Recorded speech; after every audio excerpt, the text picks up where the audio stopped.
Capítulo 7. Esboço geológico da Terra. Períodos geológicos.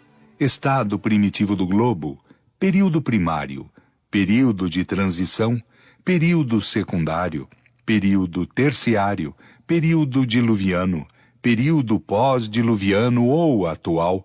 Nascimento do homem. Períodos geológicos. 1. A Terra carrega consigo os traços evidentes da sua formação. Acompanham-se-lhe as fases com uma precisão matemática nos diferentes terrenos que compõem a sua estrutura. O conjunto desses estudos constitui a ciência chamada geologia, ciência nascida neste século e que lançou luz sobre a questão tão controvertida da sua origem e da dos seres vivos que a habitam. Aqui não há hipóteses, trata-se do resultado rigoroso da observação dos fatos, e em presença dos fatos, a dúvida não é permitida. A história da formação do globo está escrita nas camadas geológicas de um modo muito mais certo do que nos livros pré-concebidos, porque é a própria natureza que fala, que se mostra a descoberto, e não a imaginação de homens que criam os sistemas. Onde se vêem as marcas do fogo, pode-se dizer com certeza que o fogo existiu. Onde se vêem as da água, diz-se com não menos certeza que a água permaneceu. Onde se vêem a dos animais, diz-se que os animais aí viveram. A geologia é, pois, uma ciência toda de observação. Não tira consequência senão do que vê. Sobre os pontos duvidosos, não afirma nada, não emite senão opiniões discutíveis, cuja solução definitiva espera observações mais completas. Sem as descobertas da geologia, como sem as da astronomia, a gênese do mundo estaria ainda nas trevas da lenda. Graças a ela, hoje o homem conhece a história da sua habitação e o alicerce das fábulas que cerca o seu berço desabou para não mais se levantar. 2. Por todas as partes, nos terrenos onde existam fossos, escavações naturais ou praticadas pelos homens, nota-se o que se chamam estratificações, quer dizer, camadas superpostas. Os terrenos que apresentam esta disposição são designados sob o nome de terrenos estratificados. Estas camadas de espessura muito variável, desde alguns centímetros até 100 metros e mais, se distingue entre elas pela cor e pela natureza das substâncias de que se compõem.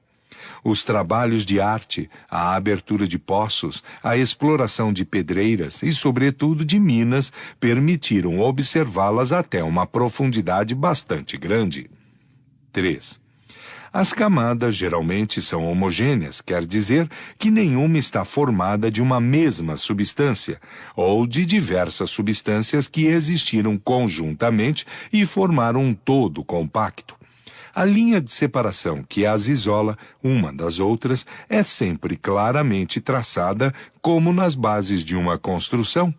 Em nenhuma parte se vê misturarem-se e se perderem, uma na outra, relativamente aos seus respectivos limites, como ocorre, por exemplo, nas cores do prisma e do arco-íris. Por esses caracteres, reconhece-se que foram formadas sucessivamente, depositadas uma sobre a outra, nas condições e por causas diferentes. As mais profundas, naturalmente, foram as primeiras a serem formadas, e as mais superficiais, posteriormente. A última de todas, a que se encontra na superfície, é a camada de terra vegetal, que deve as suas propriedades aos detritos de matérias orgânicas, provenientes das plantas e dos animais. 4. As camadas inferiores, colocadas abaixo da camada vegetal, receberam em geologia o nome de rochas, nome que nesta acepção não implica sempre a ideia de uma substância pétrea, mas significa um leito ou banco de uma substância mineral qualquer. Umas estão formadas de saibro, de argila ou terra argilosa, de mármore, de calhaus redondos, outras de pedras propriamente ditas, mais ou menos duras, tais como os arenitos, os mármores, o giz, os calcários ou pedras de cal. As pedras de moinhos, os carvões de terra, os asfaltos, etc. Disse que uma rocha é mais ou menos poderosa, segundo a sua espessura seja mais ou menos considerável. Pela inspeção da natureza dessas rochas ou camadas, reconhecem-se sinais certos de que umas provêm de matérias fundidas e algumas vezes vitrificadas pela ação do fogo, outras de substâncias terrosas depositadas pelas águas. Algumas dessas substâncias permaneceram desagregadas como o saibro. As outras, primeiro no estado pastoso, sob a ação de certos agentes químicos ou outras causas, endureceram e adquiriram, depois de longo tempo, a consistência da pedra. Os bancos de pedras superpostas anunciam depósitos sucessivos.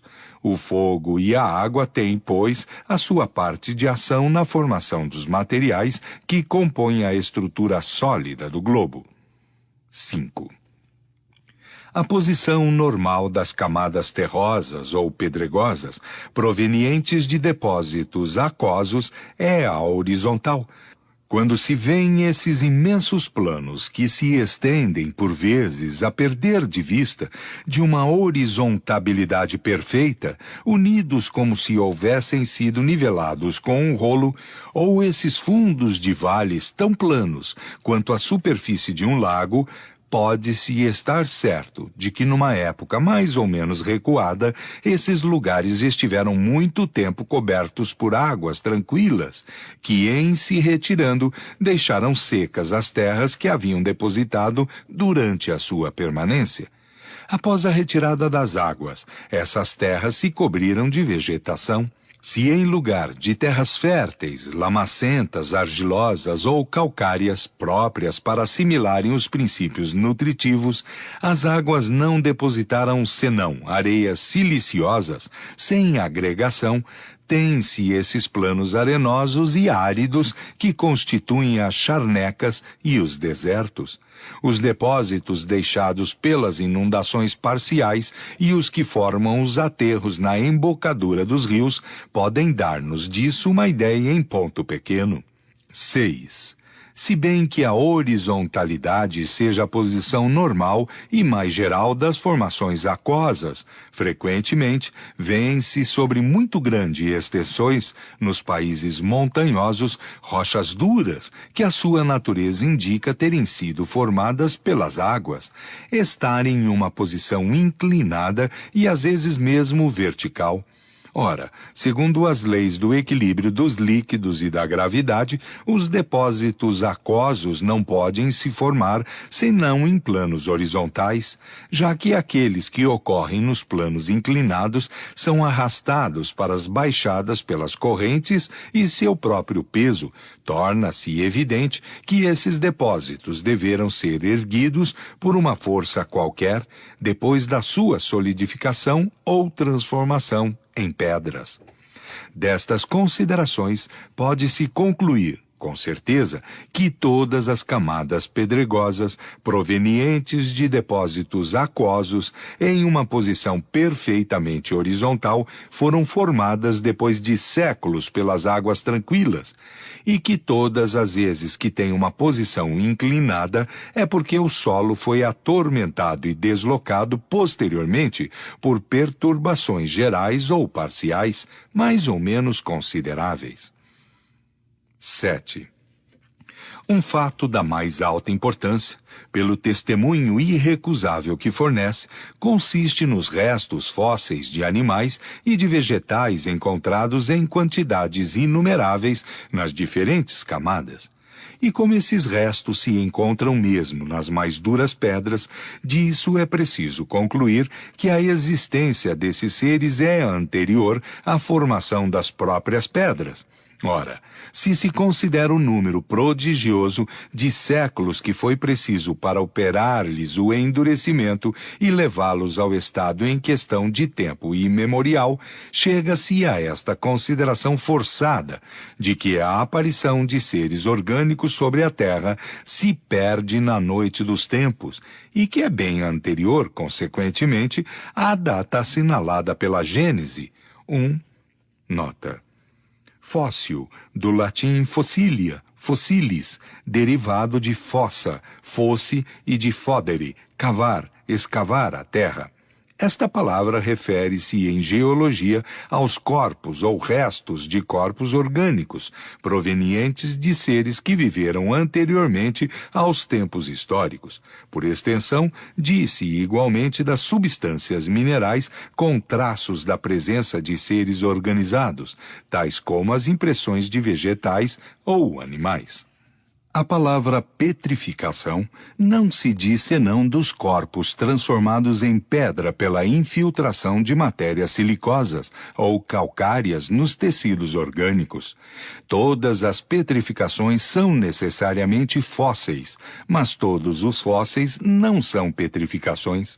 Os objetos que se revestem de uma camada pedregosa, quando são mergulhados em certas águas carregadas de substâncias calcárias, como as do riacho de Saint-Alire, perto de Clermont, em Auvergne, não são petrificações propriamente ditas, mas simples incrustações.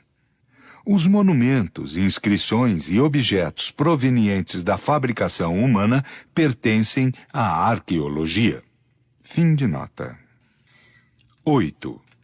Entre esses restos de vegetais e de animais, há os que foram penetrados em todas as partes de sua substância, sem que a sua forma tenha sido alterada por matérias silicosas ou calcárias, que os transformaram em pedras, das quais algumas têm a dureza do mármore. São as petrificações propriamente ditas. Outros foram simplesmente envolvidos pela matéria em estado de moleza, são encontrados intactos e alguns em sua inteireza nas pedras mais duras. Outros, enfim, não deixaram senão marcas, mas de uma clareza e de uma delicadeza perfeitas. No interior de certas pedras tem-se encontrado até marca de passos, e pela forma do pé, dos dedos e das unhas, reconheceu-se de qual espécie animal provinham. 9. Os fósseis animais não compreendem somente, concebe-se as partes sólidas e resistentes, quer dizer, a ossatura, escamas e chifres. Algumas vezes são esqueletos completos, o mais frequentemente não são senão partes destacadas, mas das quais é fácil reconhecer a procedência.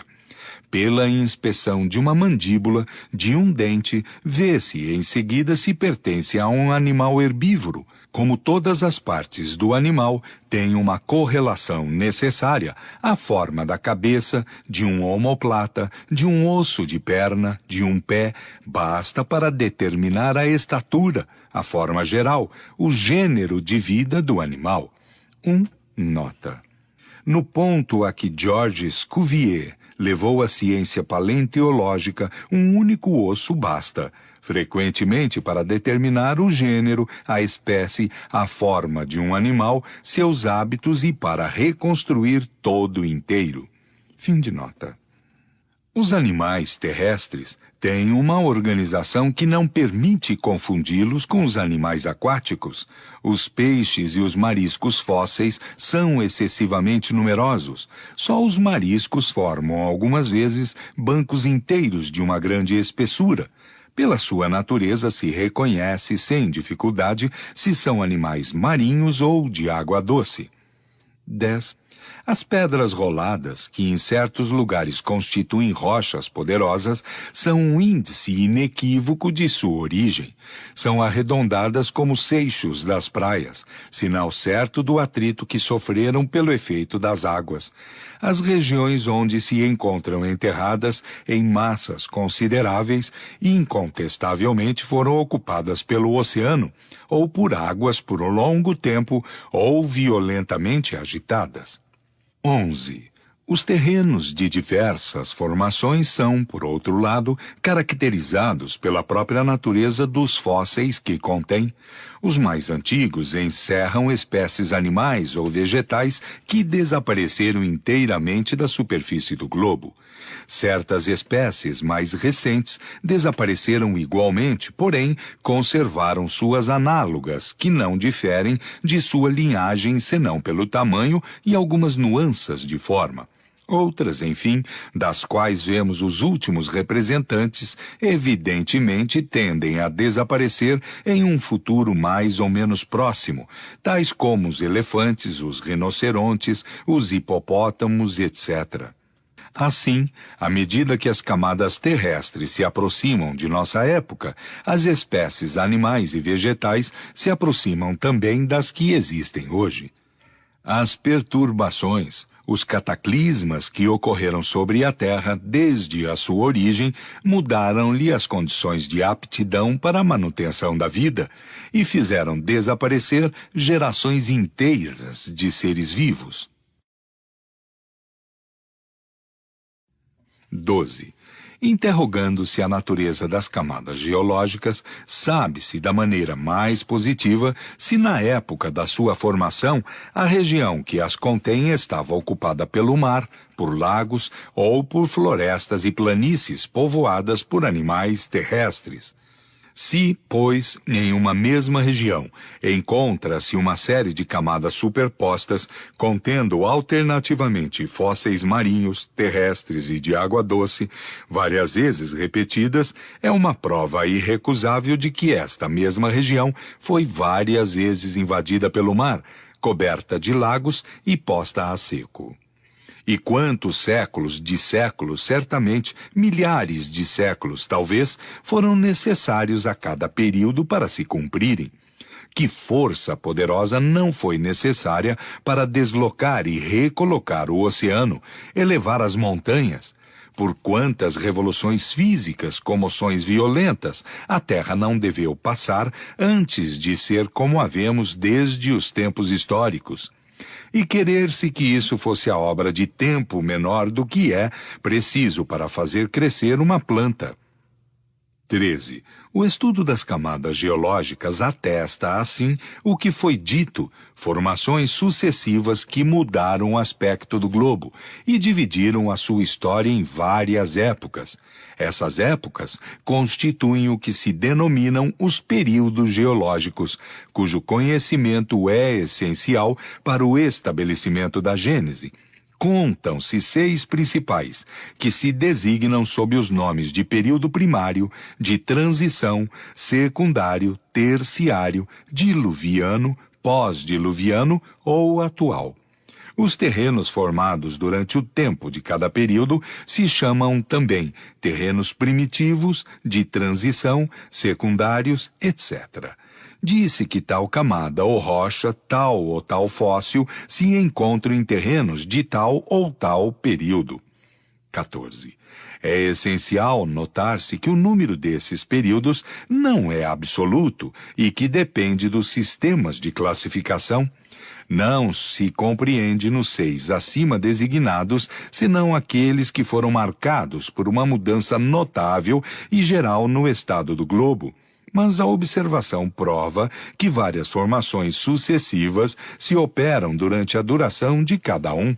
Por isso são divididos em subperíodos, caracterizados pela natureza dos terrenos, e que elevam a 26 o número de formações gerais bem caracterizadas, sem contar as que provêm de modificações devidas a causas puramente locais. Estado primitivo do globo. 15.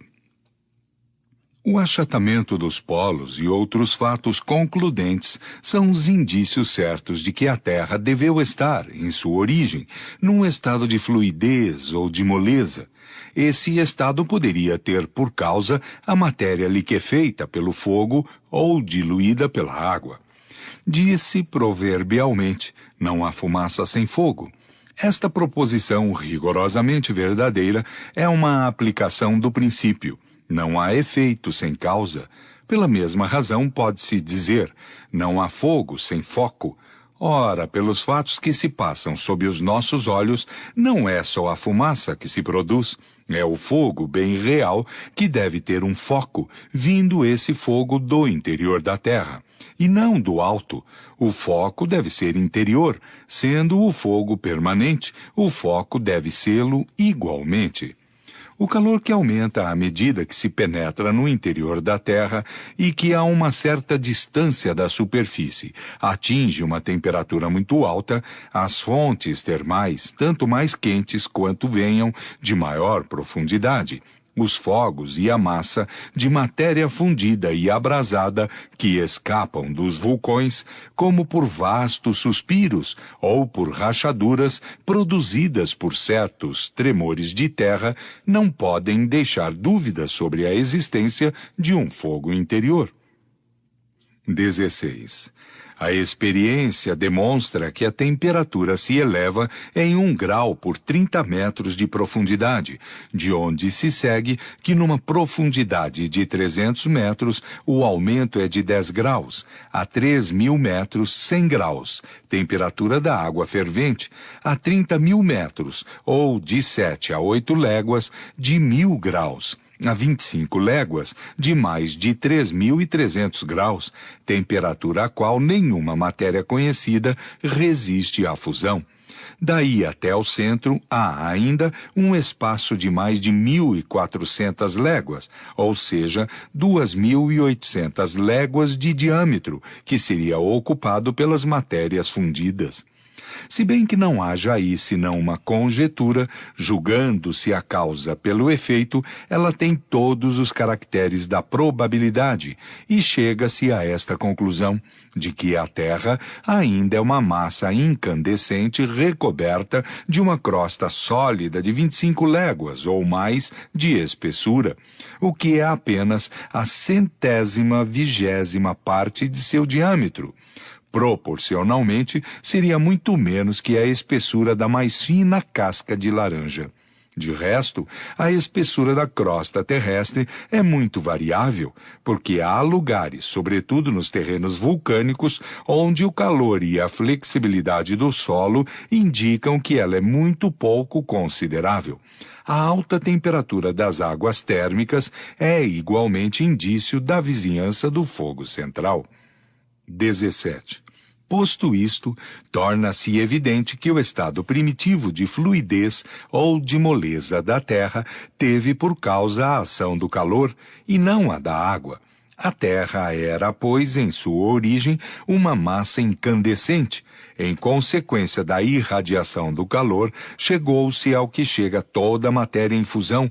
Pouco a pouco se resfriou e o resfriamento, naturalmente, começou pela superfície, que endureceu, ao passo que o interior permaneceu fluido. Pode-se assim comparar a Terra a um bloco de carvão saindo todo vermelho da fornalha e cuja superfície se apagou e se resfriou ao contato do ar, que sendo então quebrado, encontra-se o interior ainda em brasa. 18. Na época em que o globo terrestre era uma massa incandescente, não continha um átomo a mais ou a menos que hoje. Sob a influência dessa alta temperatura, somente a maioria das substâncias que o compõem e que vemos sob a forma de líquidos ou de sólidos, de terras, de pedras, de metais e de cristais, encontravam-se num estado bem diferente. Não fizeram senão sofrer uma transformação. Em consequência do resfriamento e das misturas, os elementos formaram novas combinações. O ar, consideravelmente dilatado, deveria estender-se numa distância imensa. Toda a água, forçosamente reduzida a vapor, estava misturada ao ar. Todas as matérias suscetíveis de se volatizarem, tais como os metais, o enxofre e o carbono, encontravam-se aí no estado de gás. O estado da atmosfera nada tinha de comparável, pois, ao que ela é hoje. A densidade de todos esses vapores dava-lhe uma opacidade que nenhum raio de sol podia atravessar. Se um ser vivo pudesse existir na superfície do globo nessa época, não seria clareado senão pelo brilho sinistro da fornalha colocada sob seus pés e da atmosfera esbraseada, e não suspeitaria mesmo da existência do Sol. Período primário. 19. O primeiro efeito do resfriamento foi solidificar a superfície exterior da massa em fusão e dela formar uma crosta resistente que, fina de início, se espessou pouco a pouco. Essa crosta constitui a pedra chamada granito, de extrema dureza, assim chamada por seu aspecto granulado. Nela se distingue 3 substâncias principais: o feldespato, o quartzo ou cristal de rocha e a mica. Esta última tem o brilhante metálico, embora não seja um metal. A camada granítica foi, pois, a primeira formada no globo, que ela envolve por inteiro e do qual constitui, de alguma forma, o esqueleto ósseo. Ela é o produto direto da matéria em fusão consolidada. Foi sobre ela e nas cavidades que a sua superfície atormentada apresentava que, sucessivamente, foram depositadas as camadas de outros terrenos, formados posteriormente. O que a distingue destes últimos é a ausência de toda estratificação, quer dizer que ela forma uma massa compacta e uniforme em toda a sua espessura e não disposta por camadas. A efervescência da matéria incandescente deveria aí produzir numerosas e profundas rachaduras, pelas quais se derramaria essa matéria. 20. O segundo efeito desse resfriamento foi o de liquefazer algumas das matérias contidas no ar no estado de vapor e que se precipitaram na superfície do solo. Então, houve chuvas e lagos de enxofre e de betume, verdadeiros riachos de ferro, de cobre, de chumbo e outros metais fundidos. Essas matérias, infiltrando-se nas fissuras, constituíram os veios e filões metálicos. Sob a influência desses diversos agentes, a superfície granítica experimentou decomposições alternativas.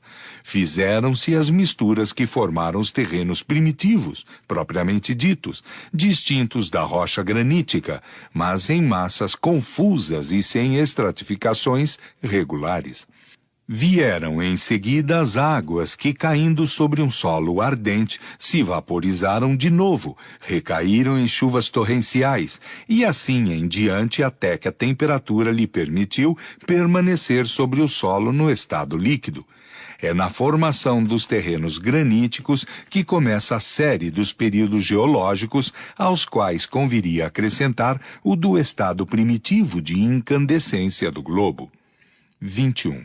Tal foi o aspecto desse primeiro período, verdadeiro caos de todos os elementos confundidos, procurando a sua estabilidade, onde nenhum ser vivo podia existir. Também um dos seus caracteres distintivos em geologia foi a ausência de todo traço da vida vegetal e animal. É impossível assinalar uma duração determinada a esse primeiro período, não menos que aos seguintes, mas segundo o tempo necessário a uma bola de carvão de um volume dado, aquecida ao vermelho-branco, para que a sua superfície seja resfriada, ao ponto que uma gota d'água possa nela permanecer no estado líquido. Calculou-se que, se essa bola tivesse o tamanho da Terra, ser-lhe-iam necessários mais de 1 milhão de anos. Período de transição. 22. No começo do período de transição, a crosta sólida granítica não tinha ainda senão um pouco de espessura e não oferecia senão uma resistência bastante fraca à efervescência das matérias esbraseadas que ela recobria e comprimia. Aí se produziram dilatações, fraturas numerosas por onde se expandia a lava interior. O solo não apresentava senão desigualdades pouco consideráveis. As águas, pouco profundas, cobriam quase toda a superfície do globo, excetuando-se as partes elevadas, formando terrenos baixos, frequentemente submersos. O ar foi pouco a pouco expurgado das matérias mais pesadas, momentaneamente em estado gasoso, e que, em se condensando pelo efeito do resfriamento, eram precipitadas na superfície do solo, depois arrastadas e dissolvidas pelas águas. Quando se fala do resfriamento nessa época, é necessário entender esta palavra num sentido relativo, quer dizer, com relação ao estado primitivo, porque a temperatura deveria ser ainda ardente. Os espessos vapores aquosos que se elevavam de todas as partes da imensa superfície líquida retumbavam em chuvas abundantes e quentes e obscureciam o ar. Entretanto, os raios do sol começavam a aparecer através dessa atmosfera brumosa. Uma das últimas substâncias das quais o ar deve ter sido expurgado, porque está naturalmente no estado gasoso, foi o ácido carbônico, que lhe formava, então, uma das partes constituintes. 23. Nessa época, começaram a se formar as camadas de terreno de sedimento, depositados pelas águas carregadas de lama e de matérias diversas, próprias da vida orgânica. Então, apareceram os primeiros seres vivos do reino vegetal e do reino animal. No início, em pequeno número, encontram-se-lhes os traços com mais frequência à medida que se elevam nas camadas dessa formação.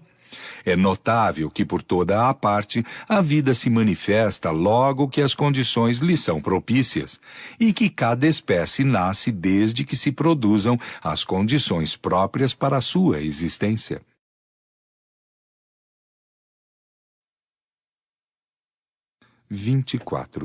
Os primeiros seres orgânicos que apareceram sobre a Terra foram os vegetais, da menos complicada organização, designados em botânica sob o nome de criptógamos, acotiledôneos, monocotiledôneos, quer dizer, os líquens, cogumelos, musgos, fetos e plantas herbáceas. Aí não se viram ainda árvores com caule lenhoso, mas as do gênero palmeiras, cujo caule esponjoso é análogo ao das ervas. Os animais desse período que sucederam aos primeiros vegetais são exclusivamente marinhos. Foram primeiro os pólipos, os radiários, os zoófitos, animais cuja organização simples e, por assim dizer, rudimentar, mais se aproxima da dos vegetais. Mais tarde vieram os crustáceos e peixes, cujas espécies hoje não mais existem. 25. Sob o império do calor e da umidade, e em consequência do excesso de ácido carbônico disseminado no ar, gás impróprio à respiração dos animais terrestres, mas necessário às plantas, os terrenos descobertos cobriram-se rapidamente de uma vegetação pujante, ao mesmo tempo que as plantas aquáticas se multiplicavam no seio dos pântanos. Plantas do gênero daquelas que em nossos dias são simples ervas de alguns centímetros, atingiam altura e grossura prodigiosas. Assim é que havia florestas de fetos arborescentes de 8 a 10 metros de altura e de grossura proporcional. Os licopódios, pé de lobo, gênero de musgo, do mesmo talhe. Cavalinhas, nota. Planta pantanosa, vulgarmente chamada rabo de cavalo, fim de nota. De 4 a 5 metros, que tem hoje apenas 1 metro, e uma infinidade de espécies que não existem mais. No fim do período, começaram a aparecer algumas árvores do gênero conífero ou pinheiro. 26. Em consequência do deslocamento das águas, os terrenos que produziam essa massa de vegetais foram várias vezes submersos, recobertos de novos sedimentos terrosos, enquanto que aqueles que estavam no seco se adornavam, por sua vez, de uma vegetação semelhante. Assim, houve várias gerações de vegetais alternativamente aniquiladas e renovadas. O mesmo não ocorreu com os animais, que, sendo todos aquáticos, não podiam sofrer essas alternativas. Esses detritos, acumulados durante longa série de séculos, formaram camadas de grande espessura, sob a ação do calor, da umidade e da pressão exercida pelos depósitos terrosos posteriores e, sem dúvida, de diversos agentes químicos, de gás, de ácidos e de sais, produtos da combinação dos elementos primitivos. Essas matérias vegetais sofreram uma fermentação que as converteram em hulha, ou carvão de terra. As minas de hulha são, pois, o produto direto da decomposição dos montões de vegetais acumulados durante o período de transição. É por isso que se encontram em quase todos os continentes. Nota. A turfa formou-se do mesmo modo pela decomposição das acumulações de vegetais nos terrenos pantanosos, mas com esta diferença que, sendo muito mais recente e sem dúvida em outras condições, não teve tempo para se carbonizar. Fim de nota. 27. Os restos fósseis da vegetação pujante dessa época, encontrando-se hoje sob os gelos das terras polares, tão bem como na zona tórrida, é necessário disso concluir que, uma vez que a vegetação era uniforme, a temperatura deveria sê-lo igualmente. Os polos, pois, não eram cobertos de gelo como agora, e que então a Terra tirava o seu calor de si mesma, do fogo central que aquecia, de maneira igual, toda a camada sólida, embora pouco espessa. Esse calor era bem superior ao que podiam dar os raios solares, fracos, aliás, pela densidade da atmosfera. Só mais tarde, quando o calor central não pôde exercer sobre a superfície exterior do globo, senão uma ação fraca ou nula, a do Sol tornou-se preponderante e as regiões polares, que não recebiam senão os raios oblíquos, dando muito pouco calor, se cobriram de gelo. Compreende-se que na época de que falamos, e ainda muito tempo depois, o gelo era desconhecido sobre a Terra. Esse período deve ter sido muito longo, a julgá-lo pelo número e pela espessura das camadas de hulha. 2. Nota. Na Baía de Fundy, Nova Escócia, o Sr. Lyell encontrou, sob uma espessura de hulha de 400 metros, 68 níveis diferentes, apresentando os traços evidentes de vários solos de florestas, cujos troncos de árvores estavam ainda guarnecidos de suas raízes. L. Figuier. Não se supondo senão 1000 anos para a formação de cada um desses níveis, seriam já 68.000 anos para esta única camada de hulha. Fim de nota. Período secundário. 28. Com o período de transição, desapareceram a vegetação colossal e os animais que caracterizaram essa época, seja porque as condições atmosféricas não fossem mais as mesmas, seja porque uma série de cataclismos haja aniquilado tudo o que tinha vida sobre a Terra. É provável que as duas causas tenham contribuído para essa mudança, porque, de uma parte, o estudo dos terrenos que marcam o fim desse período atesta grandes transtornos causados pelos levantamentos e as erupções que deveram derramar sobre o solo grandes quantidades de lavas, e, de outro lado, mudanças notáveis se operaram nos 3 reinos. 29. O período secundário é caracterizado sob o aspecto mineral por camadas numerosas e fortes que atestam uma formação lenta no seio das águas e marcam diferentes épocas bem caracterizadas. A vegetação é menos rápida e menos colossal que no período precedente, sem dúvida em consequência da diminuição do calor e da umidade e das modificações sobrevindas nos elementos constitutivos da atmosfera. As plantas herbáceas e polposas se juntam às de caules lenhosos e às primeiras árvores propriamente ditas. 30. Os animais são ainda aquáticos, ou, quando muito, anfíbios. A vida animal sobre a terra seca faz pouco progresso.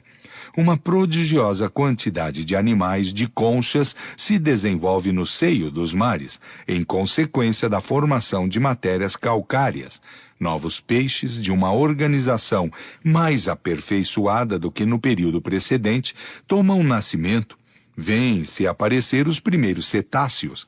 Os animais mais característicos dessa época são os répteis monstruosos, entre os quais se notam o ictiossauro, espécie de peixe-lagarto que alcançava quase 10 metros de comprimento e cujas mandíbulas, prodigiosamente alongadas, eram armadas com 180 dentes.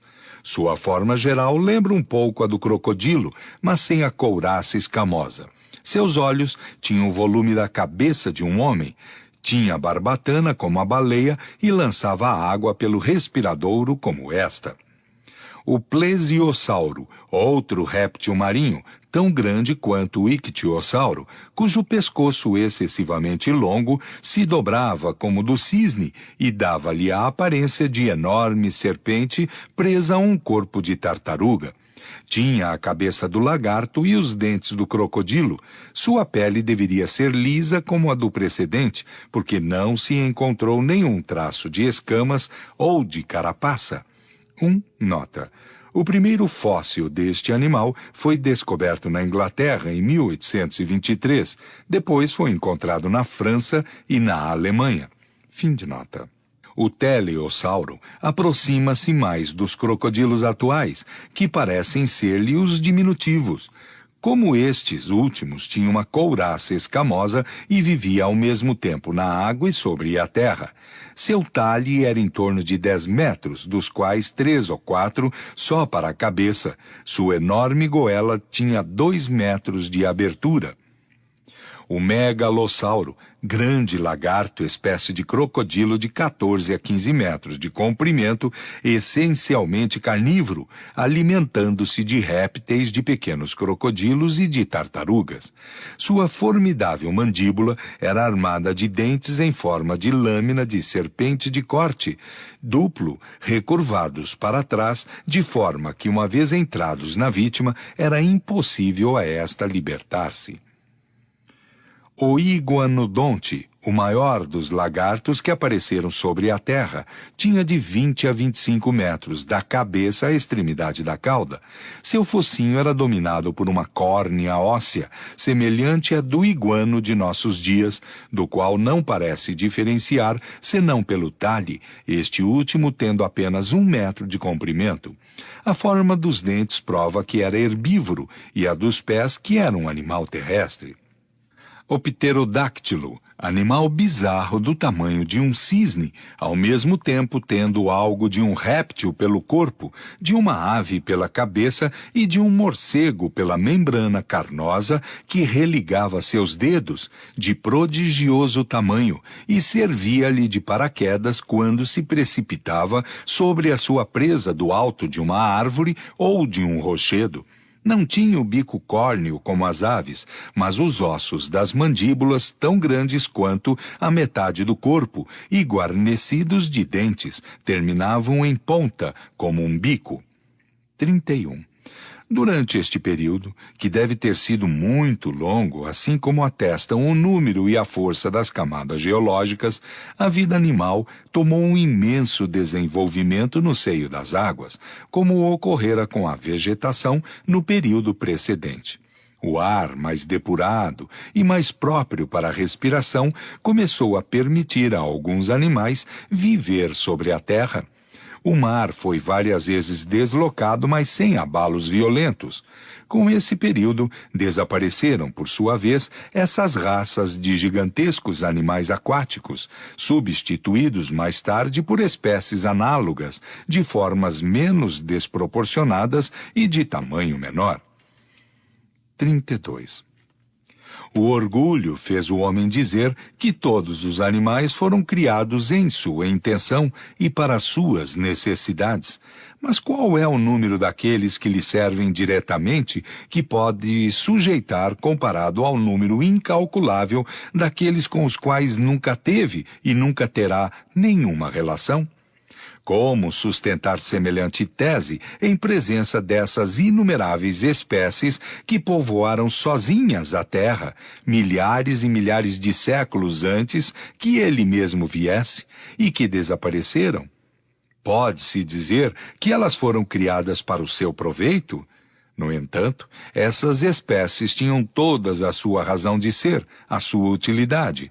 Deus não pôde criá-las por um capricho de sua vontade e para se dar ao prazer de aniquilá-las, porque todas tinham a vida, os instintos, o sentimento da dor e do bem-estar. Com que objetivo as fez? Esse objetivo deve ser soberanamente sábio, embora não o compreendamos ainda.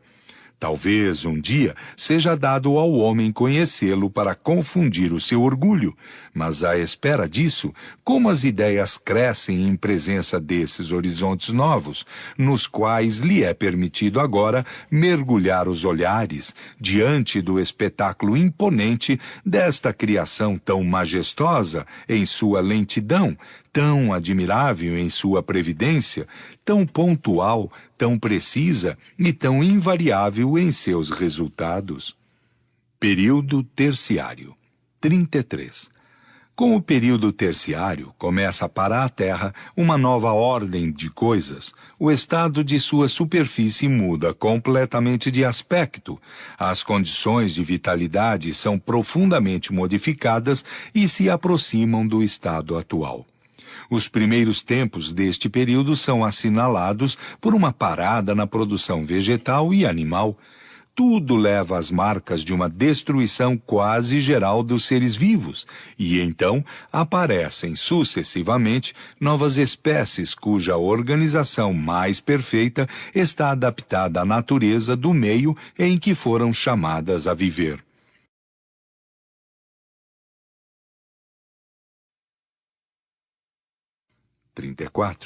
Durante os períodos precedentes, a crosta sólida do globo, em razão de sua pouca espessura, apresentava, como se disse, uma resistência bastante fraca à ação do fogo interior.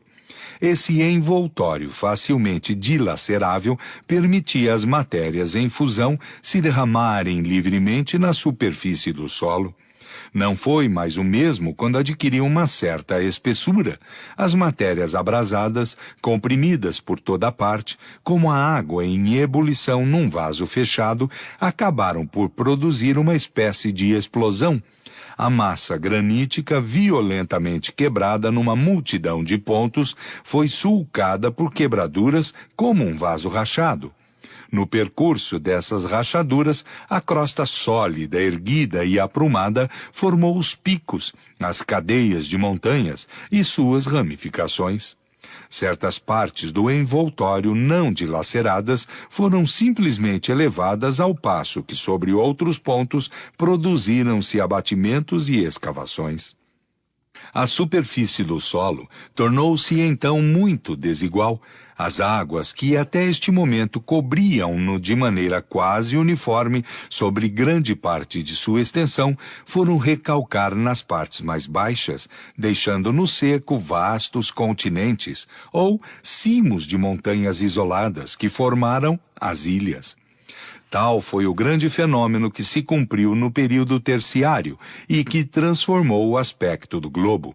Não se produziu nem instantânea, nem simultaneamente sobre todos os pontos, mas sucessivamente e em épocas mais ou menos afastadas. 35. Uma das primeiras consequências desse soerguimento foi, como se disse, a inclinação das camadas de sedimento primitivamente horizontais e que ficaram nesta última posição por toda a parte onde o solo não se transformou. Foi, pois, sobre os flancos e na vizinhança das montanhas que essas inclinações foram mais pronunciadas. 36.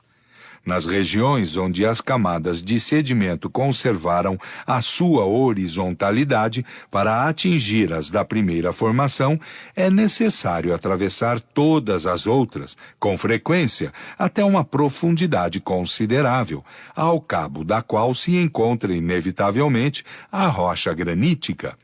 Mas, quando essas camadas se ergueram em montanhas, foram levadas acima de seu nível normal e, por vezes, a uma grande altura, de tal sorte que, fazendo-se um corte vertical no flanco da montanha, elas se mostram à luz com toda a sua espessura e superexpostas como as fiadas de um edifício. Assim é que se encontram em grandes elevações bancos de conchas primitivamente formados no fundo dos mares. Está perfeitamente reconhecido hoje que em nenhuma época o mar pôde alcançar uma altura tal, porque todas as águas que existem sobre a terra não bastariam, mesmo quando fossem 100 vezes mais. Seria necessário, pois, supor que a quantidade de água diminuiu, e então perguntar-se-ia em que se tornou a porção desaparecida. Os soerguimentos, que são hoje um fato incontestável, explicam de maneira tão lógica quanto rigorosa os depósitos marinhos que se encontram sobre certas montanhas. Nota. Encontraram-se camadas de calcário com schífero sobre os Andes da América a 5.000 metros acima do nível do oceano. Fim de nota. 37. Nos lugares onde o soerguimento da rocha primitiva produziu uma fratura completa do solo, seja por sua rapidez, seja pela forma, a altura e o volume da massa erguida, o granito se mostrou a nu como um dente que fura a gengiva. As camadas que o cobriram, erguidas, partidas, retificadas, foram postas a descoberto. Foi assim que os terrenos pertencentes às formações mais antigas e que se encontravam em sua posição primitiva, numa grande profundidade, formam hoje o solo de certas regiões. 38. A massa granítica, deslocada pelo efeito dos soerguimentos, deixou, em alguns lugares, fissuras por onde se escapa o fogo interior e escorrem as matérias em fusão. Esses são os vulcões. Os vulcões são como chaminés dessa imensa fornalha, ou melhor ainda, são válvulas de segurança, as quais, dando uma saída ao excesso de matérias ígneas, preservam de comoções muito mais terríveis, de onde se pode dizer que o número de vulcões em atividade é uma causa de segurança para o conjunto da superfície do solo. Pode-se fazer ideia da intensidade desse fogo, pensando quantos vulcões se abrem no próprio seio do mar, e que a massa de água que os recobre e penetra não basta para extingui-los. 39. Os soerguimentos operados na massa sólida necessariamente deslocaram as águas que recuaram para as partes ocas, tornadas mais profundas pelos levantamentos dos terrenos emersos e pelos desmoronamentos. Mas esses mesmos baixios, soerguidos por sua vez, ora num lugar, ora noutro, expulsaram as águas que refluíram a lures, e assim por diante, até que estas pudessem tomar uma posição mais estável. Os deslocamentos sucessivos desta massa líquida forçosamente cavaram e acidentaram a superfície do solo. As águas, em se escoando, arrastaram uma parte dos terrenos de formações anteriores, postas a descoberto pelos soerguimentos. Desnudaram certas montanhas que delas estavam recobertas, e deram à luz sua base granítica ou calcária. Vales profundos foram cavados e outros cobertos. Há, pois, montanhas diretamente formadas pela ação do fogo central. São, principalmente, as montanhas graníticas. Outras são devidas à ação das águas, que, arrastando as terras móveis e matérias solúveis, cavaram vales ao redor de uma base resistente, calcária ou outra qualquer. As matérias arrastadas pela corrente das águas formaram as camadas do período terciário, que se distingue facilmente das precedentes, menos pela sua composição, que é quase a mesma, do que pela sua disposição. As camadas do período primário, de transição e secundário, formadas sobre uma superfície pouco acidentada, são quase uniformes por toda a Terra. As do período terciário, ao contrário, formadas sobre uma base muito desigual e pelo arrastamento das águas, têm um caráter local.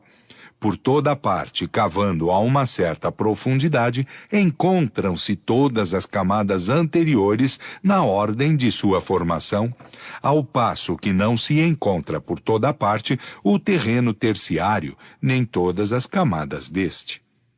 40. Durante os transtornos do solo, que ocorreram no início deste período, concebe-se que a vida orgânica sofreu um tempo de parada, o que se reconhece na inspeção dos terrenos privados de fósseis. Mas, desde que veio um estado mais calmo, os vegetais e os animais reapareceram. Tendo mudado as condições de vitalidade, a atmosfera mais depurada, viu-se a formação de novas espécies de uma organização mais perfeita. As plantas, sob o aspecto de sua estrutura, pouco diferem das dos nossos dias. 41. Durante os 2 períodos precedentes, os terrenos não cobertos pelas águas ofereciam pouca extensão e ainda eram pantanosos e frequentemente submersos. Por isso não havia senão animais aquáticos ou anfíbios. O período terciário, que viu a formação de vastos continentes, caracteriza-se pela aparição dos animais terrestres. Do mesmo modo que o período de transição viu nascer uma vegetação colossal, o período secundário, com répteis monstruosos, este vê o aparecimento de mamíferos gigantescos, tais como o elefante, o rinoceronte, o hipopótamo, o paleotério, o megatério, o dinotério, o mastodonte, o mamute, etc. Estas 2 últimas variedades de elefantes tinham de 5 a 6 metros de altura e as suas presas até 4 metros de comprimento. Viu nascer igualmente as aves, assim como a maioria das espécies que vivem ainda em nossos dias.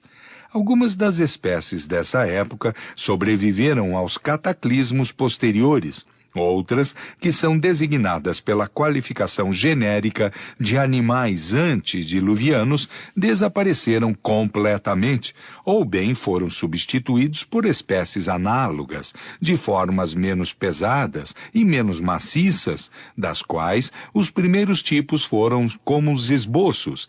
Tais são os Felis speleoa, animal carnívoro do tamanho do touro, tendo as características anatômicas do tigre e do leão. Os cervos megaceron, variedade de cervo, cujos chifres de 3 metros de comprimento eram espaçados de 3 a 4 metros em suas extremidades. Período diluviano. 42. Este período é marcado por um dos maiores cataclismos que transtornaram o globo, mudando ainda uma vez o aspecto de sua superfície e destruindo sem retorno uma multidão de espécies vivas, das quais não se encontram senão os restos. Por toda a parte deixou marcas que atestam a sua generalidade. As águas, violentamente tiradas de seus leitos, invadiram os continentes, arrastaram com elas as terras e as rochas, desnudando as montanhas, desenraizando florestas seculares. Os novos depósitos que elas formaram são designados em geologia sob o nome de terrenos diluvianos.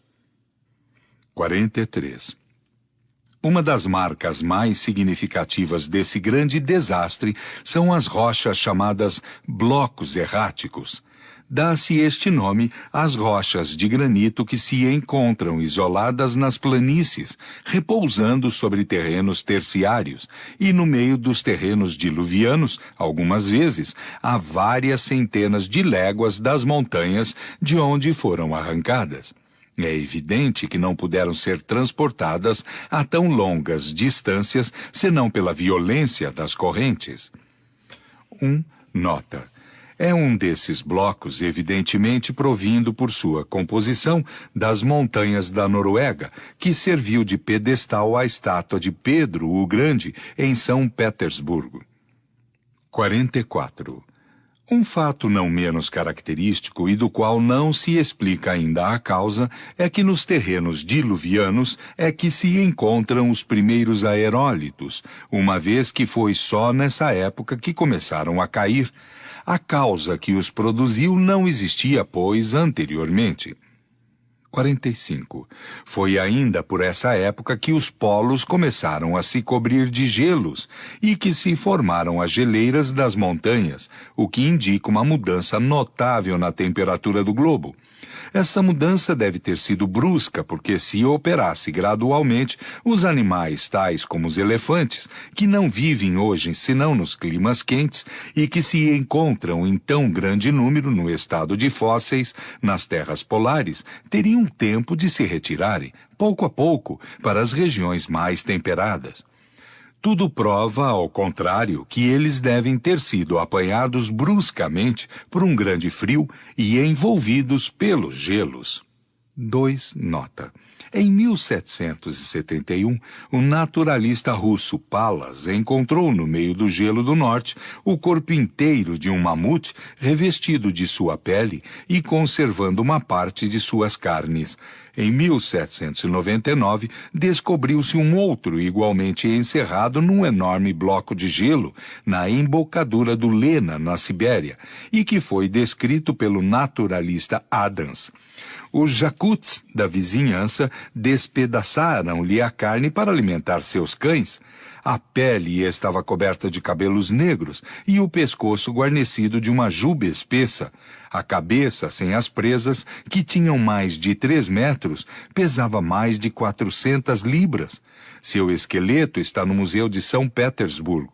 Encontra-se nas ilhas e nas margens do mar glacial tão grande quantidade de presas que fazem o objeto de um comércio considerável sob o nome de marfim fóssil ou da Sibéria. Fim de nota.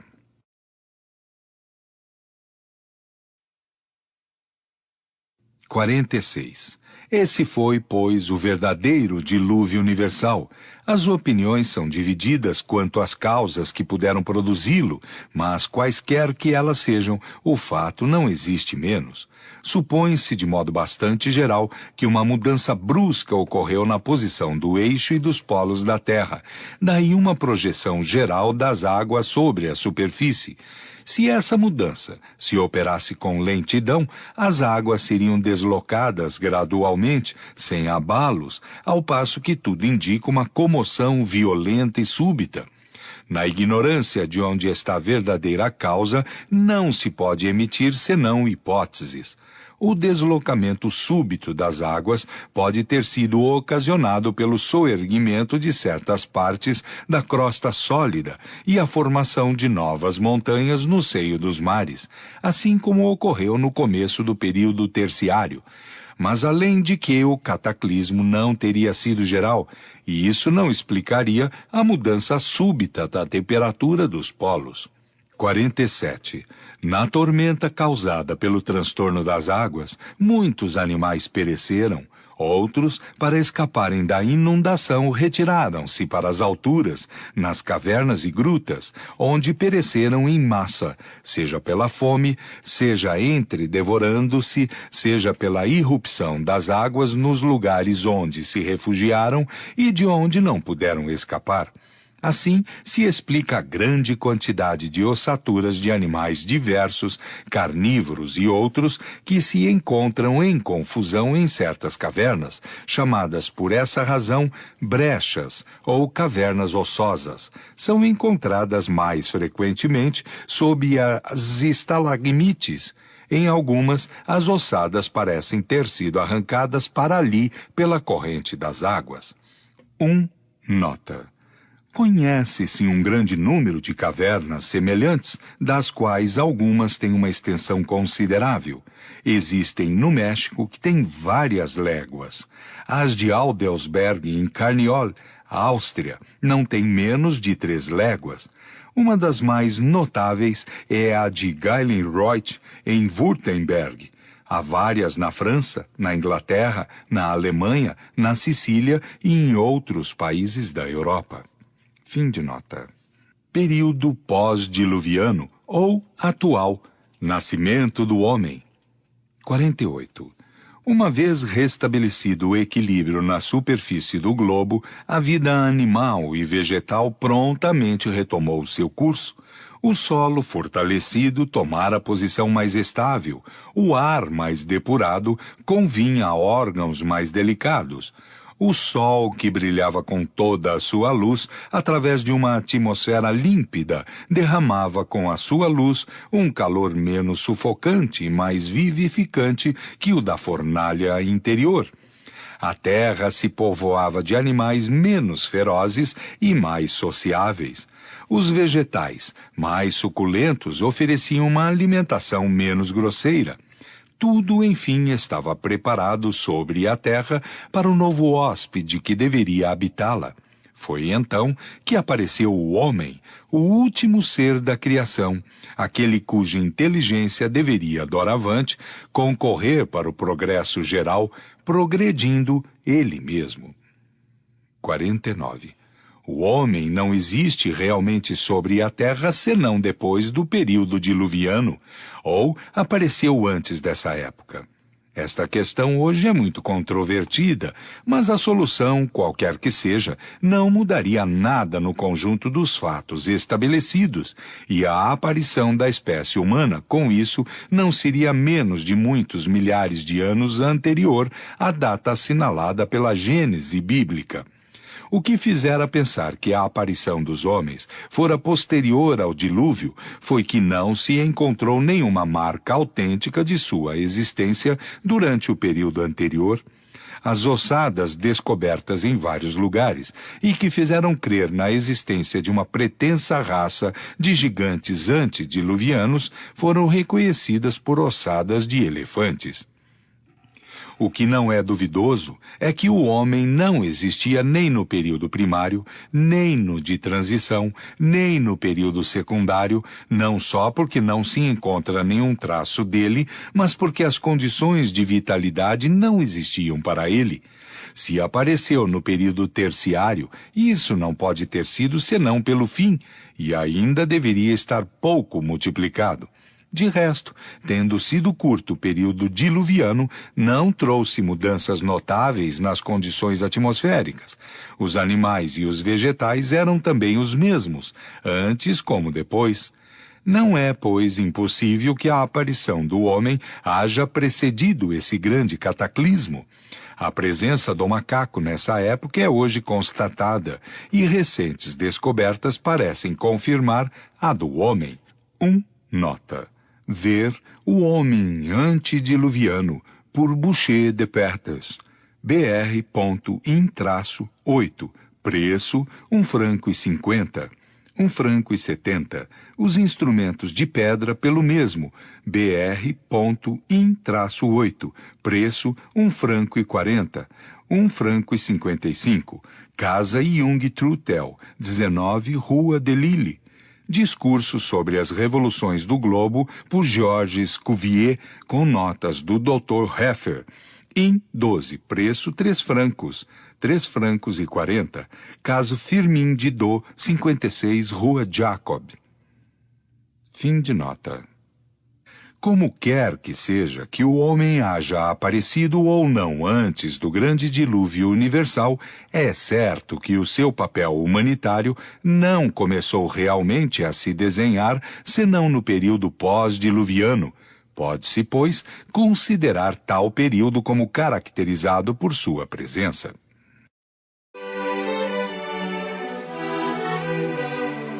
Capítulo 8.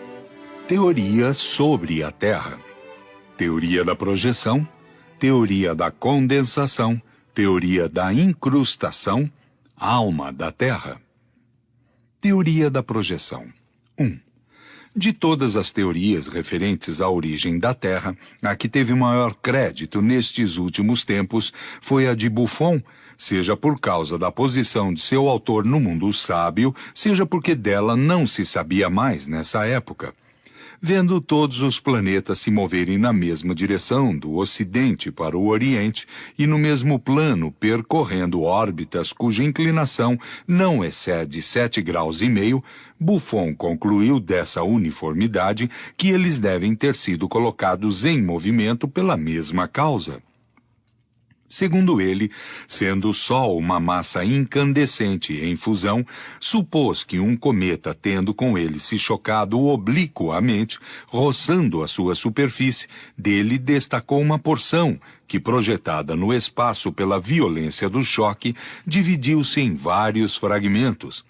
Esses fragmentos formaram os planetas, que continuaram a se mover circularmente pela combinação da força centrípeta e da força centrífuga, no sentido impresso pela direção do choque primitivo, quer dizer, no plano da eclíptica. Os planetas seriam, assim, partes da substância incandescente do Sol e, por conseguinte, eles mesmos foram incandescentes em sua origem. Puseram-se a se resfriar e se consolidar num tempo proporcional ao seu volume, e quando a temperatura permitiu, a vida tomou nascimento em sua superfície. Em consequência do abaixamento gradual do calor central, a Terra chegaria, num tempo dado, a um estado completo de resfriamento. A massa líquida seria inteiramente congelada e o ar, mais e mais condensado, acabaria por desaparecer. O abaixamento da temperatura, tornando a vida impossível, conduziria à diminuição, depois à desaparição de todos os seres organizados. O resfriamento, que começou pelos polos, ganharia sucessivamente todos os continentes até ao Equador. Tal é, segundo Buffon, o estado atual da Lua, que menor que a Terra seria hoje um mundo extinto, onde a vida doravante está excluída. Segundo seu cálculo, a Terra teria gasto em torno de 74 mil anos para chegar à sua temperatura atual, e em 93 mil anos ela veria o fim da natureza organizada. 2. A teoria de Buffon, contraditada pelas novas descobertas da ciência, está hoje quase completamente abandonada pelos motivos seguintes. Primeiro, por muito tempo, acreditou-se que os cometas eram corpos sólidos, cujo encontro com um planeta poderia levar à destruição deste. Nesta hipótese, a suposição de Buffon nada teria de improvável, mas sabe-se agora que eles são formados de matéria gasosa condensada, bastante rarefeita. Entretanto, para que se possam perceber as estrelas de mediana grandeza através de seu núcleo. Nesse estado, oferecendo menos resistência que o Sol, um choque violento capaz de projetar ao longe uma porção de sua massa é uma coisa impossível. Segundo, a natureza incandescente do Sol, igualmente, é uma hipótese que nada até o presente veio confirmar e que parece, ao contrário, desmentir as observações. Se bem que não esteja ainda completamente fixado sobre a sua natureza o poder dos meios de observação dos quais hoje se dispõe, permitiu estudá-lo melhor. Agora, é geralmente admitido pela ciência que o Sol é um globo composto de matéria sólida, cercado de uma atmosfera luminosa, ou fotosfera, que não está em contato com a sua superfície. Nota. Encontrar-se-á uma dissertação completa e ao nível da ciência moderna sobre a natureza do Sol e dos cometas nos estudos e leituras sobre a astronomia por Camille Flammarion. Primeiro volume, em 12. Casa Gauthier-Villard, 55, Cais do Augustin. Fim de nota. Terceiro, Ao tempo de Buffon, não se conheciam ainda senão os 6 planetas conhecidos dos antigos: Mercúrio, Vênus, a Terra, Marte, Júpiter e Saturno. Depois, descobriu-se um grande número deles, dos quais 3, principalmente Juno, Ceres e Palas, têm sua órbita inclinada de 13, 10 e 34 graus, o que não concorda com a hipótese de um movimento de projeção único. Quarto, os cálculos de Buffon sobre o resfriamento são reconhecidos como completamente inexatos desde a descoberta da lei de decrescimento do calor pelo Sr. Fourier. Não foram necessários 74 mil anos para a Terra chegar à temperatura atual, mas milhões de anos. Quinto, Buffon não considerava senão o calor central do globo, sem levar em conta o dos raios solares. Ora, é reconhecido hoje por dados científicos de uma rigorosa precisão, fundados sobre a experiência que, em razão da espessura da crosta terrestre, o calor interno do globo não tem há muito tempo senão uma parte insignificante na temperatura da superfície exterior. As variações que essa atmosfera sofre são periódicas e devidas à ação preponderante do calor solar, capítulo 7, número 25, sendo o efeito dessa causa permanente, ao passo que o do calor central é nulo, ou quase. A diminuição deste não pode levar à superfície da Terra modificações sensíveis. Para que a Terra se tornasse inabitável pelo resfriamento geral, seria necessária a extinção do Sol. Nota. Ver para maiores detalhes a este respeito e pela lei do decrescimento do calor, Carta sobre as revoluções do globo, pelo Dr. Bertrand, antigo aluno da Escola Politécnica, Carta 2, primeiro volume, in 12. Casa Heisel, Livraria 18, Rua Jacob. Esta obra, ao nível de ciência moderna, escrita com simplicidade e sem espírito de sistema, oferece um estudo geológico de grande interesse. Fim de nota. Teoria da condensação. 3. A teoria da formação da Terra pela condensação da matéria cósmica é a que prevalece hoje na ciência, como sendo a melhor justificada pela observação que resolve o maior número de dificuldades e que se apoia, mais que todas as outras, sobre o grande princípio da unidade universal. É a que está descrita acima, capítulo 6, Uranografia Geral. Estas duas teorias, como se vê, conduzem ao mesmo resultado, o estado primitivo de incandescência do globo, a formação de uma crosta sólida pelo resfriamento, a existência de um fogo central e a aparição da vida orgânica, desde que a temperatura a tornou possível. Elas diferem, contudo, em pontos essenciais, e é provável que se Buffon vivesse em nossos dias, teria outras ideias. A geologia toma a Terra no ponto em que a observação direta é possível. Seu estado anterior, escapando à experimentação, não pode ser senão conjectural. Ora, entre duas hipóteses, o bom senso diz que é necessário escolher a que é sancionada pela lógica e que melhor concorda com os fatos observados. Teoria da incrustação. 4.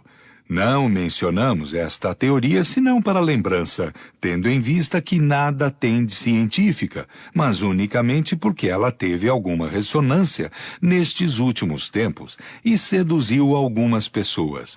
Ela se resume na carta seguinte, aspas, Deus, segundo a Bíblia, criou o mundo em 6 dias, 4.000 anos antes da era cristã. Eis o que os geólogos contestam pelo estudo dos fósseis e de milhares de caracteres incontestáveis de ancianidade que fazem remontar a origem da Terra a milhões de anos. E, todavia, as Escrituras disseram a verdade, e os geólogos também, e foi um simples camponês. 2. Nota. Sr. Michel de Figaners. autor da Chave da Vida, fim de nota. Quem os colocou de acordo em nos ensinando que a nossa Terra não é senão um planeta incrustativo, muito moderno, composto de materiais muito antigos. Depois da retirada do planeta desconhecido, chegada à maturidade ou em harmonia com aquele que existia no lugar que ocupamos hoje, a alma da Terra recebeu a ordem de reunir os seus satélites para formar o nosso globo atual, segundo as regras do progresso em tudo e por tudo. Somente 4 desses astros consentiram na associação que lhes era proposta. Só a Lua persistia em sua autonomia, porque os globos têm também o seu livre-arbítrio. Para proceder a essa fusão, a alma da Terra dirigia para os satélites um raio magnético atrativo que cataleptiza todo o seu mobiliário vegetal, animal e hominal que trouxeram à comunidade. A operação não teve por testemunha senão a alma da Terra e os grandes mensageiros celestes que ajudaram nessa grande obra, abrindo esses globos para pôr as suas entranhas em comum. Operada a soldadura, as águas escorreram para os vazios deixados pela ausência da Lua. As atmosferas se confundiram e o despertar, ou a ressurreição dos germes cataleptizados começou. O homem foi tirado em último lugar de seu estado de hipnotismo e se viu cercado da vegetação luxuriante do paraíso terrestre e de animais que pastavam em paz ao seu redor. Tudo isso se podia fazer em 6 dias com os obreiros tão poderosos quanto aqueles que Deus encarregara desta tarefa. O planeta Ásia nos trouxe a raça amarela, a mais antigamente civilizada, o África a raça negra, o Europa a raça branca e o América a raça vermelha. A Lua talvez nos trouxesse a raça verde ou azul. Assim, certos animais de que não se encontram senão os restos nunca teriam vivido sobre a nossa Terra atual, mas teriam sido trazidos de outros mundos deslocados pela velhice. Os fósseis, que se encontram em climas onde não poderiam viver neste mundo, sem dúvida viviam em zonas bem diferentes sobre os globos em que nasceram. Tais restos se encontram nos nossos polos, que viviam no equador deles. 5. Essa teoria tem contra si os dados mais positivos da ciência experimental, além de deixar toda inteira a questão de origem que ela pretende resolver. Diz bem como a Terra se teria formado, mas não diz como se reuniram os 4 mundos para constituí-la. Se as coisas tivessem se passado assim, como se daria que não se encontrem em nenhuma parte as marcas dessas imensas soldaduras indo para as entranhas do globo? Cada um desses mundos trazendo seus materiais próprios, o Ásia, o África, o Europa, o América, teria cada qual uma geologia particular diferente, o que não ocorre. Vê-se, ao contrário, primeiro núcleo granítico uniforme de composição homogênea em todas as partes do globo, sem solução de continuidade. Depois, as camadas geológicas da mesma formação, idênticas em sua constituição, por toda a parte superpostas na mesma ordem, continuando sem interrupção de um lado ao outro dos mares, da Europa à Ásia, da África à América e reciprocamente. Essas camadas, testemunhas das transformações do globo, atestam que essas transformações se cumpriram em toda a sua superfície e não sobre uma parte. Elas nos mostram os períodos de aparição, de existência e de desaparecimento das mesmas espécies animais e vegetais, igualmente nas diferentes partes do mundo. A fauna e a flora desses períodos, recuados caminhando por toda a parte, simultaneamente sob a influência de uma temperatura uniforme, mudando por toda a parte o caráter, à medida que a temperatura se modifica. Um tal estado de coisas é inconciliável com a formação da Terra pela junção de vários mundos diferentes. Pergunta-se, aliás, em que se tornaria o mar que ocupa o vazio deixado pela lua, se esta não tivesse se posto de má vontade para se reunir com as suas irmãs, o que adviria da terra atual se um dia a lua tivesse a fantasia de vir retomar o seu lugar e dele expulsar o mar? 6. Este sistema seduziu algumas pessoas porque parecia explicar a presença das diferentes raças de homens sobre a Terra e a sua localização. Mas, uma vez que essas raças puderam germinar sobre esses mundos separados, por que não poderiam fazê-lo sobre pontos diversos de um mesmo globo? E querer resolver uma dificuldade por uma dificuldade maior? Com efeito, com alguma rapidez e alguma habilidade que se fizesse a operação, essa junção não se fez sem abalos violentos. Quanto mais foi rápida, mais os cataclismos devem ter sido desastrosos. Parece, pois, impossível que seres simplesmente adormecidos pelo sono magnético pudessem resistir-lhes para despertarem em seguida tranquilamente. Se não estavam senão em germes, e em que consistiam? Como seres inteiramente formados, foram reduzidos ao estado de germes? Restaria sempre a questão de se saber como esses germes se desenvolveram de novo. A Terra ainda seria formada por via miraculosa, mas por um outro proceder menos poético e menos grandioso que o da Gênese bíblica, ao passo que as leis naturais dão, de sua formação, uma explicação bem de outro modo mais completa e, sobretudo, mais racional, deduzida da observação. Nota. Quando semelhante sistema se liga a toda uma cosmogonia, pergunta-se sobre qual base racional pode repousar o resto. A concordância que se pretende estabelecer por esse sistema entre a Gênese bíblica e a ciência é inteiramente ilusória, uma vez que é contradita pela mesma ciência. O autor da carta acima, homem de grande saber, seduzido um instante por essa teoria, nela logo viu os lados vulneráveis e não tardou em combatê-la com as mesmas armas da ciência. Asteriscos. Vide nota explicativa da editora no final do livro. Fim de nota. Alma da Terra. 7. A alma da Terra desempenha um papel principal na teoria da incrustação. Vejamos se esta ideia está melhor fundada. O desenvolvimento orgânico está sempre em relação com o desenvolvimento do princípio intelectual. O organismo se completa à medida que as faculdades da alma se multiplicam. A escala orgânica segue constantemente em todos os seres. A progressão da inteligência desde o pólipo até o homem, e isso não poderia ser de outro modo, uma vez que é necessário à alma um instrumento apropriado à importância das funções que ela deve cumprir. De que serviria a ostra ter a inteligência do macaco sem os órgãos necessários à sua manifestação?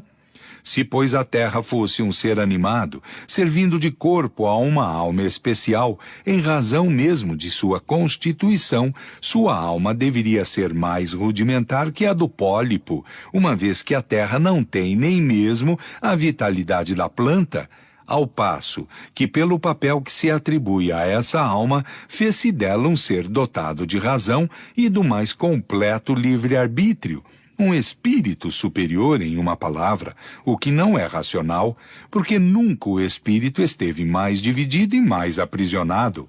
A ideia da alma da Terra, entendida nesse sentido, deve, pois, ser alinhada entre as concepções sistemáticas e quiméricas. Por alma da Terra pode-se entender mais racionalmente a coletividade dos espíritos encarregados da elaboração e da direção de seus elementos constitutivos, o que já supõe um certo grau de desenvolvimento intelectual, ou ainda melhor, o espírito ao qual está confiada a alta direção dos destinos morais e do progresso de seus habitantes, missão que não pode ser entregue senão a um ser eminentemente superior em saber e em sabedoria. Neste caso, o espírito não é, propriamente falando, a alma da terra, porque nem está nela encarnado, nem subordinado ao seu estado material. É um chefe encarregado de sua direção, como um general está encarregado da condução de um exército.